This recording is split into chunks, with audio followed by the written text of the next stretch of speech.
Election ಬಂದಾಗ ಒಂದು ಮಾತು ಹೇಳಿದ್ದೆ.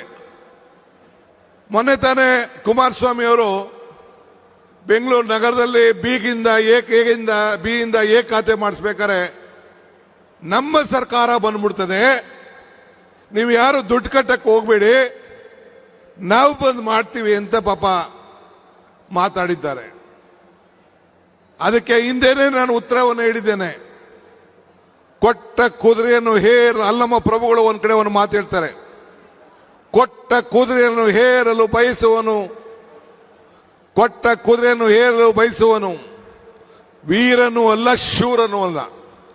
ಅಧಿಕಾರ ಕೊಟ್ಟಾಗ ನಿನ್ ಕೈಲಿ ಮಾಡಕ್ಕಾಗದೇ ಇದ್ದಾಗ, ಅಧಿಕಾರ ಇಲ್ಲದೆ ಹೋದಾಗ ಬರೀ 17 ಜನ ಮಡಿಕೊಂಡು ನಾನು ಹರಿತೀನಿ ಅಂತಂದ್ರೆ ನಿಮ್ ಕೈಲಿ ಏನು ಮಾಡ್ಲಿಕ್ಕೆ ಸಾಧ್ಯ ಇಲ್ಲ.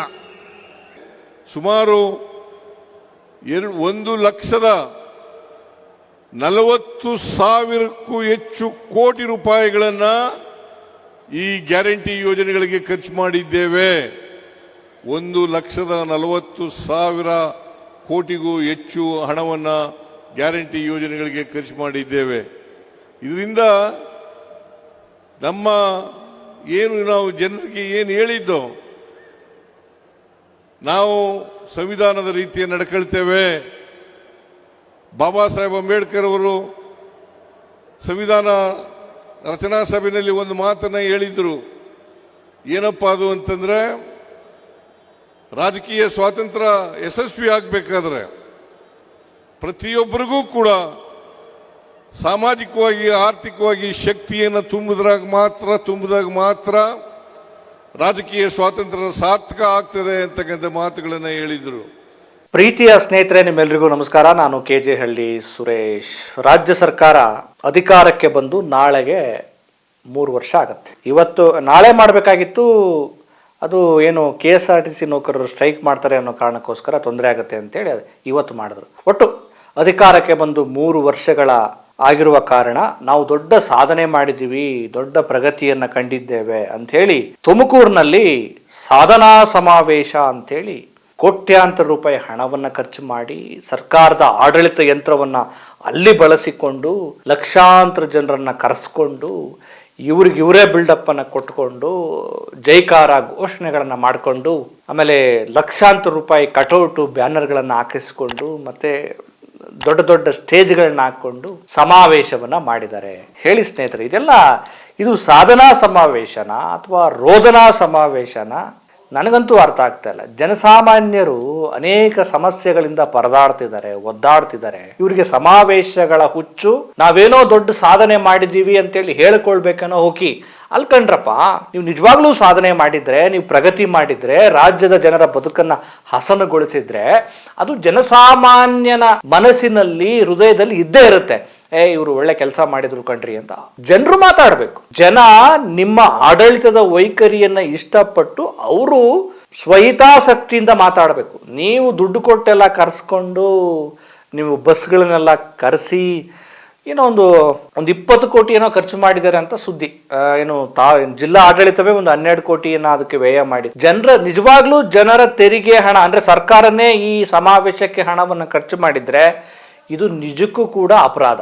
ಜನಸಾಮಾನ್ಯನ ಒಂದೊಂದು ರೂಪಾಯಿಯನ್ನು ಕೂಡ ನೀವು ಪೋಲ್ ಮಾಡ್ತಾ ಇದ್ದೀರಿ. ಜನರಿಗೆ ಅನೇಕ ಸಮಸ್ಯೆಗಳಿವೆ. ಪ್ರಕೃತಿ ವಿಕೋಪದಿಂದ ಒದ್ದಾಡ್ತಿದ್ದಾರೆ, ರೈತರ ಆತ್ಮಹತ್ಯೆ ನಡೀತಾ ಇದೆ, ಅವರಿಗೆ ಭೂಮಿ ಇಲ್ಲ ಅಂತೇಳಿ ಭೂಮಿಗಾಗಿ ಹೋರಾಟ ಮಾಡ್ತಾ ಇದ್ದಾರೆ, ಯುವಕರು ಉದ್ಯೋಗ ಸಿಗ್ತಾ ಇಲ್ಲ ಅಂತ ಹೋರಾಟ ಮಾಡ್ತಾ ಇದ್ದಾರೆ, ನಿಮ್ಮ ಗ್ಯಾರಂಟಿ ಯೋಜನೆಗಳು ಹೆಣ್ಮಕ್ಳು ಇನ್ನೂ ಬರಬೇಕಾಗಿದ್ದ ಕಂತುಗಳು ಬಂದಿಲ್ಲ ಅಂತ ಒದ್ದಾಡ್ತಿದ್ದಾರೆ. ಇದನ್ನು ಫೋಕಸ್ ಮಾಡಿ. ನಿಮ್ಗೆ ಸಾಧನೆ ಸಮಾವೇಶ ಅಂತ ಮಾಡ್ಕೊಂಡು ಇದಕ್ಕೆ ಹಣ ಖರ್ಚು ಮಾಡಿ ನಿಮ್ಮ ಬಿಲ್ಡಪ್ಗಳನ್ನ ನಿಮ್ಮ ಬಗ್ಗೆ ನೀವೇ ಡಂಗುರ ಹೊಡ್ಕೊಂಡ್ರೆ ಇದಕ್ಕೇನಾದ್ರು ಅರ್ಥ ಇದೆಯಾ? ನೀವು ಅಷ್ಟೇ ಅಲ್ಲ, ನಾಳೆ BJP ಅವರು ಅಧಿಕಾರಕ್ಕೆ ಬಂದ್ರು ಅವರು ಅದನ್ನೇ ಮಾಡ್ತಾರೆ, JDSನವ್ರು ಬಂದ್ರು ಅವರು ಅದನ್ನೇ ಮಾಡ್ತಾರೆ, ಇನ್ಯಾವುದೇ ಪಕ್ಷದವ್ರು ಬಂದ್ರು ಎಲ್ಲರೂ ಇದನ್ನೇ ಮಾಡ್ತಾರೆ. ನೀವು ಬದಲಾವಣೆ ಆಗ್ಬೇಕಲ್ರಿ. ಹೊಸ ಜಾಗತಿಕವಾಗಿ ಜನರ ಯೋಚನಾ ಲಹರಿಗಳು ಚೇಂಜ್ ಆಗ್ತಾ ಇದ್ದಾವೆ.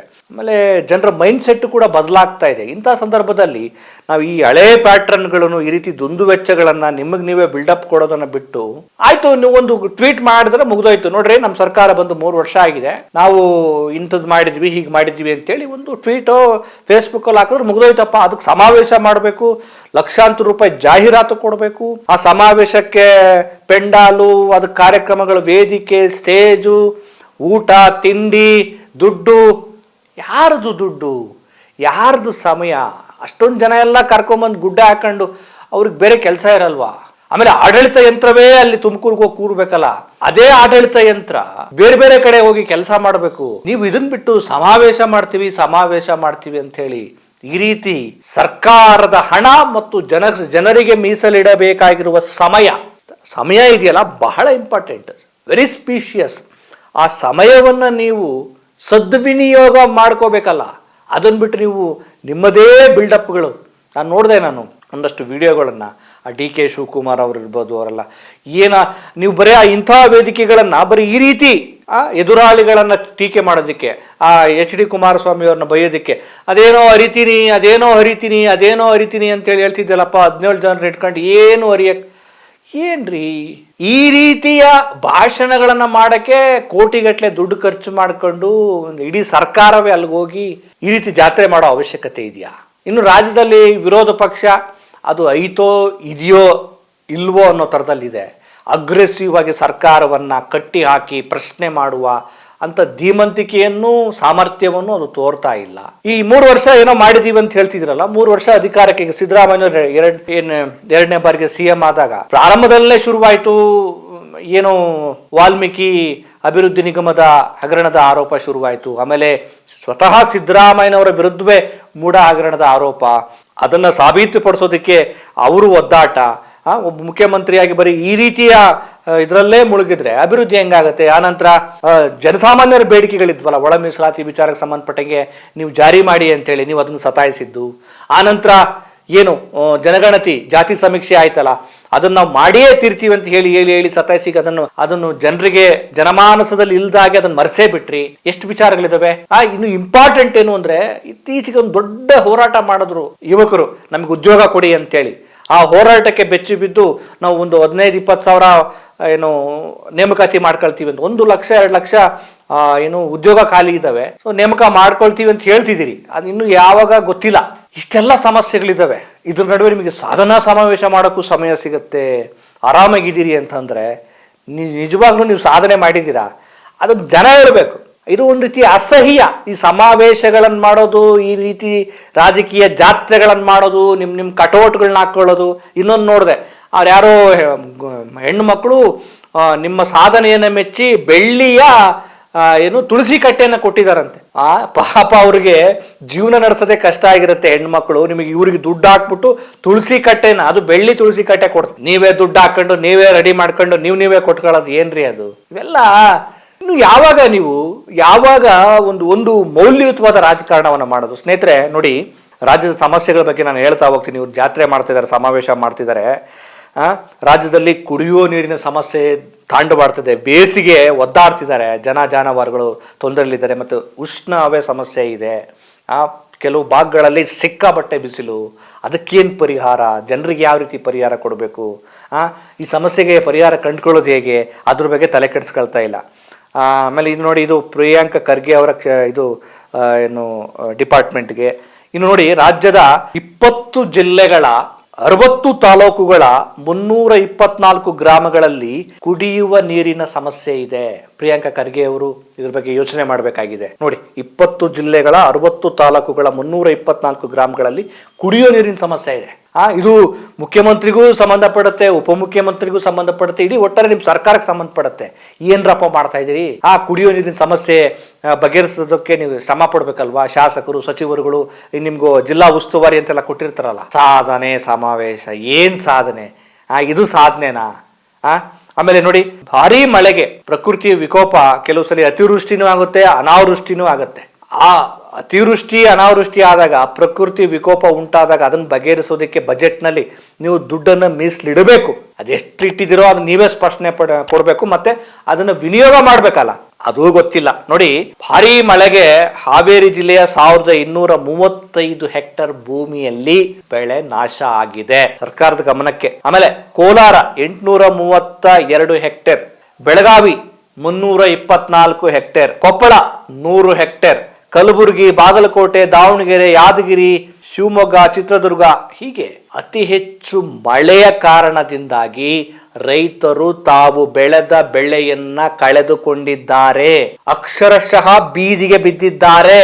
ಇಂಥ ಕೆಲವರು ರೈತರು ಆತ್ಮಹತ್ಯೆಯ ಕಡೆ ಹೋಗ್ತಾ ಇದ್ದಾರೆ. ಇಂಥ ಸಂದರ್ಭದಲ್ಲಿ ತಾನು ಹೊಲದಲ್ಲಿ ಉತ್ತು ಬಿತ್ತು ಕಷ್ಟಪಟ್ಟು ಬೆಳೆದ ಬೆಳೆ ಹಾನಿಯಾದ್ರೆ ಅವನ ಬದುಕು ಅಲ್ಲಿಗೆ ಮುಗೀತು ಅಂತ.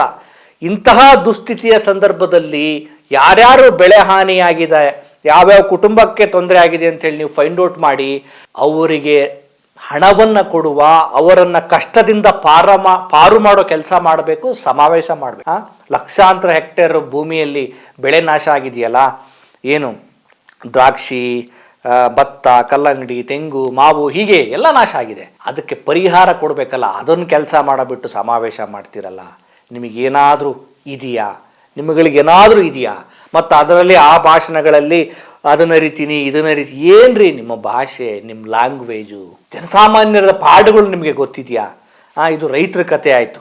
ಆನಂತರ ಇನ್ನು ಸಾರಿಗೆ ನೌಕರರು ನಾಳೆ ಸ್ಟ್ರೈಕ್ ಮಾಡಬೇಕಾಗಿತ್ತು. ಆ ಸ್ಟ್ರೈಕ್ಗೆ ಸಂಬಂಧಪಟ್ಟಂಗೆ ನ್ಯಾಯಾಲಯ ಹೇಳಿದೆ, ನೀವು ಸ್ಟ್ರೈಕ್ ಮಾಡಬೇಡಿ, ಇದರಿಂದ ತೊಂದರೆ ಆಗತ್ತೆ. ಸರ್ಕಾರದ ಜೊತೆ ಮಾತಾಡಿ ಸರ್ಕಾರಕ್ಕೆ ಸೂಚನೆಯನ್ನು ಕೂಡ ಕೊಟ್ಟಿದೆ ಹೈಕೋರ್ಟ್. ಈಗ ಕೋಟ್ಯಾಂತರ ಜನರ ಬದುಕನ್ನ ಒಂದು ಕಡೆಯಿಂದ ಮತ್ತೊಂದು ಕಡೆಗೆ ಒಂದು ಸುಗಮಗೊಳಿಸುವ ಒಂದು ವ್ಯವಸ್ಥೆ ಸಾರಿಗೆ ವ್ಯವಸ್ಥೆ. ಅಲ್ಲಿ ಲಕ್ಷಾಂತರ ನೌಕರರು ಕೆಲಸ ಮಾಡ್ತಿದ್ದಾರೆ. ಅವ್ರಿಗೆ ಸುಮಾರು ಎಷ್ಟು, ನೀವು 5,000 ಕೋಟಿ ರೂಪಾಯಿ ಬಾಕಿ ಉಳಿಸ್ಕೊಂಡಿದ್ದೀರಿ ಅಂತೆ. ನಮ್ಮ ಸರ್ಕಾರ ಸುಸ್ಥಿರವಾಗಿದೆ, ನಮ್ಮ ಸರ್ಕಾರ ಭದ್ರವಾಗಿದೆ, ನಾವು ಆರ್ಥಿಕತೆ ಅಪಾಯದಿಂದ ಹೋಗಿಲ್ಲ, ಅಷ್ಟರ ಒಳಗಡೆನೆ, ಅಂದ್ರೆ ಅಪಾಯವನ್ನ ಮೀರದ ಹಾಗೆ ಬಹಳ ಜಾಣ್ಮೆಯಿಂದ ನಾಜೂಕಿನಿಂದ ಸಾಲವನ್ನ ತೆಗೆದುಕೊಂಡಿದ್ದೇವೆ ಅಂತ ನೀವೇನು ಆರ್ಥಿಕ ಪಂಡಿತರಾಗಿ ನೀವು ಲೆಕ್ಕಾಚಾರ ಕೊಡ್ತಿರಲ್ಲಪ್ಪ. ಈ 5,000 ಕೋಟಿ ರೂಪಾಯಿ ಬಾಕಿ ಯಾಕೆ ಉಳಿಸ್ಕೊಂಡಿದ್ದೀರಿ? ಅವ್ರು ಯಾಕೆ ಸ್ಟ್ರೈಕ್ ಮಾಡಬೇಕು? ನೀವು ಸಮಾವೇಶ ಮಾಡುವ ಹೊತ್ತಿನಲ್ಲೇ ದೊಡ್ಡ ಸ್ಟ್ರೈಕ್ ಅನ್ನ ಇಟ್ಕೊಂಡಿದ್ರಲ್ಲ, ಅನಿರ್ದಿಷ್ಟಾವಧಿ ಸ್ಟ್ರೈಕ್ ಯಾಕೆ ಇಟ್ಕೊಂಡ್ರು? ಇದೇನಾ ನಿಮ್ಮ ಸಮಾವೇಶ? ಇದೇನಾ ನಿಮ್ಮ ಸಮಾವೇಶ?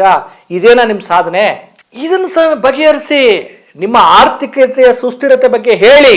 ಮತ್ತೆ ನೀವು ಸುಮ್ಮನೆ ಅನಗತ್ಯವಾದ ಈ ಸಮಾವೇಶಗಳು ಮಾಡೋ ಅವಶ್ಯಕತೆ ಇದೆಯಾ? ಆಮೇಲೆ ವಿರೋಧ ಪಕ್ಷಗಳು ರಾಜ್ಯ ಸರ್ಕಾರ ಆರ್ಥಿಕ ದಿವಾಳಿಗೆ ಹೋಗಿದೆ ಅಂತ ಹೇಳಿದೆ. ನಾವೀಗ ಮೋದಿ ಸರ್ಕಾರ ಕೇಳ್ತಿದ್ವಿ, ಇನ್ನು ರಾಜ್ಯ ಸರ್ಕಾರ, ಸಿದ್ದರಾಮಯ್ಯ ಸರ್ಕಾರ, ಕಾಂಗ್ರೆಸ್ ಸರ್ಕಾರಕ್ಕೆ ಅಂತ ಹೇಳಬೇಕಾಗಿದೆ. ವಿರೋಧ ಪಕ್ಷಗಳು ಟೀಕೆ ಮಾಡ್ತಾ ಇದ್ದಾವೆ. ನಾವು ಆರ್ಥಿಕ ದಿವಾಳಿಯ ಸ್ಥಿತಿಗೆ ಹೋಗಿಲ್ಲ, ಅತ್ಯಂತ ಸುಭದ್ರವಾಗಿದ್ದೇವೆ ಅಂತ ಹೇಳಿ ನೀವು ಹೇಳೋದೇ ಆದ್ರೆ ನೀವು ಬಾಯಿ ಮಾತಲ್ಲಿ ಹೇಳೋದು ಬೇಕಾಗಿಲ್ಲ. ಅಂಕಿ ಅಂಶಗಳ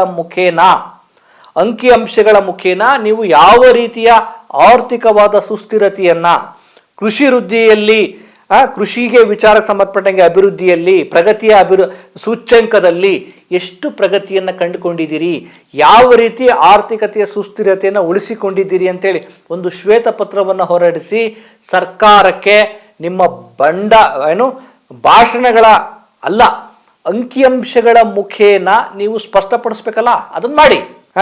ಅನಂತರ ಪಿಂಚಣಿದಾರರಿಗೆ ಕೊಡಬೇಕಾಗಿರುವಂತಹ, ಅಂದರೆ ಬೇರೆ ಬೇರೆ ಈ ಫಲಾನುಭವಿಗಳಿರ್ತವೆ, ಸಂಧ್ಯಾ ಸುರಕ್ಷಾ ಅಂತ ಇರ್ಬೋದು, ಅಥವಾ ಸರ್ಕಾರಿ ನೌಕರರು ಇರ್ಬೋದು, ವಿಕಲಚೇತನರಿಗೆ ಕೊಡುವಂತಹ ಒಂದು ಇದಿರ್ಬೋದು, ಏನು ಭತ್ಯೆ ಇರ್ಬೋದು, ಇದೆಲ್ಲ ಸೇರಿ 81.88 ಲಕ್ಷ ನೀವು ಉಳಿಸ್ಕೊಂಡಿದ್ದೀರಿ ಅಂತೆ ಬಾಕಿ. ಅದನ್ನ ಕೊಡ್ಬೇಕಲ್ವಾ?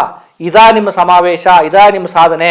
ಏನು ಸರ್ಕಾರಕ್ಕೆ 3 ಜನರ ಪರದಾಟ 100 ಸಾವಿರಾರು, ಎಷ್ಟೊಂದು ಪರದಾಟಗಳಿವೆ, ನೋವುಗಳಿದ್ದಾವೆ, ಸಂಕಟಗಳಿದ್ದಾವೆ. ರೈತರದ್ದೇ ಆದ ಒಳ ಸಂಕಟಗಳಿದ್ದಾವೆ, ಕೂಲಿ ಕಾರ್ಮಿಕರದ ಸಂಕಟಗಳಿವೆ, ನಿರುದ್ಯೋಗದಲ್ಲಿರುವಂಥ ಯುವಕರ ಸಂಕಟಗಳಿವೆ, ಎಷ್ಟು ಹೆಣ್ಮಕ್ಳ ಸಂಕಟಗಳಿವೆ. ಈ ರಾಜ್ಯದ ಬೇರೆ ಬೇರೆ ವಲಯದ ಎಲ್ಲ ಜನರ ಸಂಕಟಗಳು ನಿಮ್ಗೆ ಅರ್ಥ ಆಗಬೇಕು. ನೀವು ಸಮಾವೇಶ ಮಾಡ್ತಿದ್ದೀರಲ್ಲ, ಆಮೇಲೆ ಇದರ ನಡುವೆ ನಿಮ್ಮ ಕುರ್ಚಿ ಕಾದಾಟಗಳು, ಅದಕ್ಕೆ ನಿಮ್ಮದೇ ಆದ ನಮ್ಮ ಮಾಧ್ಯಮಗಳು ಒಂದಷ್ಟು ಫೋಕಸ್ಸು, ಈ ತಂತ್ರಗಾರಿಕೆ ಆ ತಂತ್ರಗಾರಿಕೆ, ಇನ್ನು 2 ವರ್ಷ ಹಿಂಗೆ ಕಳೆದು ಬಿಡ್ತೀರಾ.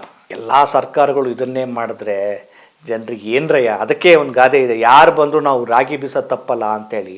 ಸ್ವಲ್ಪ ಬದಲಾಗಿ ಸ್ವಲ್ಪ ಜನಪರವಾಗಿ ನಿಲ್ಲಿ, ಸ್ವಲ್ಪ ಈ ಬಂಡಲ್ಲು ಬಡಾಯಿ ಬಿಟ್ಟಿ ಈ ರೀತಿಯ ಪ್ರಚಾರಗಳನ್ನು, ಅಬ್ಬರದ ಅನಗತ್ಯ ಪ್ರಚಾರಗಳನ್ನು ತೆಗೆದುಕೊಳ್ಳುವುದರ ಬದಲಾಗಿ ಜನಸಾಮಾನ್ಯರ ಬದುಕನ್ನು ಸುಸ್ಥಿರಗೊಳಿಸುವ, ಅವರ ನೆಮ್ಮದಿಯನ್ನು ಗಟ್ಟಿಗೊಳಿಸುವ, ಅವರನ್ನು ಆರ್ಥಿಕವಾಗಿ ಸ್ವಾವಲಂಬಿಯಾಗಿ ಮಾಡುವ, ಅವರನ್ನು ಸಂಕಷ್ಟದಿಂದ ಪಾರು ಮಾಡುವ, ರೈತರ ಬದುಕನ್ನು ಸದೃಢಗೊಳಿಸುವ ಕೆಲಸ ಮಾಡಿದ್ರೆ ಸರ್ಕಾರಗಳಿಗೆ ಸಾಲ ಕೊಡುವಷ್ಟು ಸಾಮರ್ಥ್ಯವನ್ನು ಜನರು, ರೈತರು ಪಡ್ಕೊಳ್ತಾರೆ. ಆದರೆ ನೀವೇನು ಮಾಡ್ತೀರಿ? ನೀವೂ ಸಾಲ ಮಾಡ್ತೀರಿ, ಜನರನ್ನೂ ಸಾಲಗಾರರನ್ನಾಗಿ ಮಾಡ್ತೀರಿ. ಯೋಚನೆ ಮಾಡಿ. ಒಂದು ಕಡೆ ಮೋದಿ ಸರ್ಕಾರದ ಅಧ್ವಾನ, ಇನ್ನೊಂದು ಕಡೆ ನೀವು ಅದೇ ದಾರಿಗೆ ಹೋಗ್ತಿದ್ದೀರಿ ಅನ್ನುವ ಸೂಚನೆ ನಿಮಗೆ ಗೊತ್ತಾಗ್ತಾ ಇದೆ. ಜನ ರೊಚ್ಚಿಗೆದ್ರೆ ನಿಮ್ಮ ಈ ಘೋಷಣೆಗಳನ್ನು ಕೇಳಲ್ಲ, ನಿಮ್ಮ ಬಿಲ್ಡಪ್ಗಳನ್ನು ಕೇಳಲ್ಲ. ಜನ ರೊಚ್ಚಿಗೆದ್ರೆ ಅದನ್ನು ನೀವೇ ಫೇಸ್ ಮಾಡಬೇಕು. ಮತ್ತೊಂದು ವಿಚಾರದೊಂದಿಗೆ ನಿಮ್ಮನ್ನು ಭೇಟಿ ಮಾಡ್ತೇನೆ. ನಮಸ್ಕಾರ.